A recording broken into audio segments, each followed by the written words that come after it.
I just got out of watching Hell of a Summer, and let's talk about it. Ow. Hey, how y'all doing?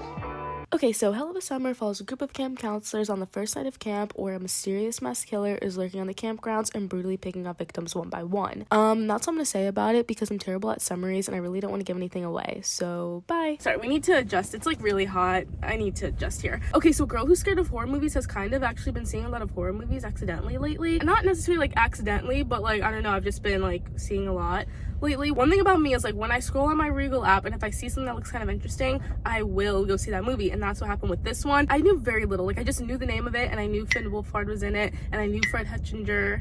I feel like I said that wrong. I knew he was in it, and that's like kind of all I really knew about it. I didn't really read a synopsis. I knew it was gonna be like some sort of like horror vibe, comedy vibe. That's all I really knew. I didn't like read I don't think I read a synopsis of it. I saw the cover and I was like, yeah, and I will simply go see this. Thank you very much. And I'm glad I saw this. Girl Who's Scared of Horror Movies, but I actually really enjoyed this. The biggest thing for me when it comes to horror movies is like what type of way we're leaning. Like, are we leaning more jump scary? Are we leaning more gory? Surprisingly, like maybe some people won't like this, but we didn't really lean a lot of gore. And I thought we were gonna lead towards gore because it's a rated R one. That's how you can really tell the difference. Like if it's a rated R horror movie or a PG-13 horror movie, it's like PG-13, I could chill with the PG-13. You're not gonna like do too many crazy things.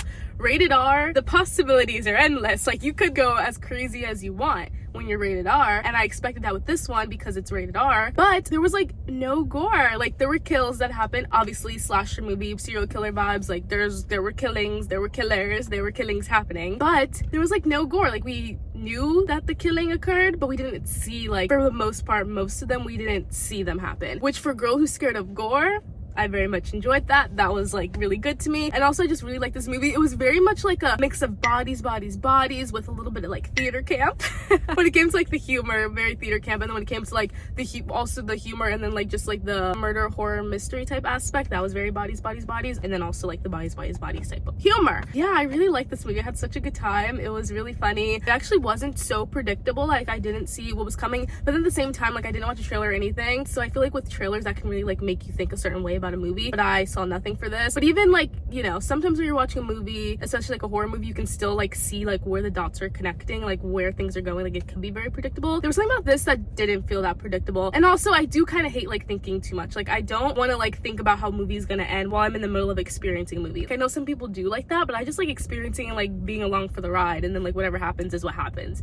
You know what I mean? I don't really like to be like, and this is the person that's the killer because of this. Like, yeah, sure, I get that on some level, but for the most time, I'm just here to experience a good time. So yeah, it didn't feel predictable to me, but also I wasn't really like thinking too crazy about it. But also I really just don't think it was like very much a predictable like this person's the killer type of vibe, you know? I don't know. No, I really don't think it was. But at the same time, I wasn't like thinking too hard anyway. I was just trying to have a good time, and this movie was a good time. I'm gonna keep it short and sweet because I don't want to spoil anything. Go freaking see this movie if you can. I didn't know Finn Wolfhard literally wrote and directed this movie with the other main guy in this movie. I think it said Billy bryk, I don't know, but insert picture here or whatever. I didn't know they wrote and directed that movie. Like that's really cool. And, like seeing that when the credits started, I was like, that just like kind of shot it up even more for me. I'm like, oh my gosh, that's so cool. Also, his character, Finn Wolfhard's character, was my favorite character in this. I actually kind of liked all the characters in this. Everybody had like their little moments and like their little like, this is your personality, this is the kind of character you are,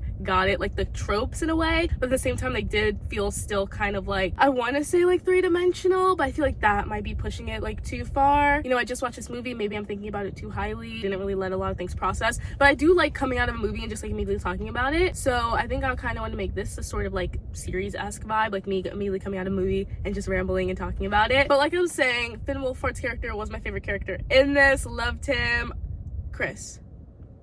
Me forgetting names immediately. When there was like a cast of like 7, I'm like, I'm forgetting names. Wait, no, I think it was Chris. He was Chris, and then Bobby was his friend. And then Fred Hechinger in this. Love me some Fred Hechinger. I literally just know him from Pavements, and I also know him from Nickel Boys, but like that was a whole other character. Like that's a whole different thing. Funny Fred Hechinger, I hope I'm saying that right too. I just know him from Pavements, and he was awesome and really funny in Pavements. He was funny in this. Funny, awkward, definitely like weird kid energy, but like in a good way. There's not really much else I need to say about this movie. It was very good. Go watch it if you can. It was a fun time. Don't take it too seriously. I love a a goofy, silly, funny horror movie. One of the main reasons why one of my favorite movies is Ready or Not. Love that horror movie that's a little bit of silly and funny. But yeah, this one was especially like very like bodies coded, where it's like we're being funny about this horror movie. We need more horror movies like that. Like, keep giving me the silly, funny horror movies that are just here for a good time, but we're also a little scary and we're also like leaning into the horror aspect, but we're also silly, funny, goofy a little bit and a little bit unserious. Sue me.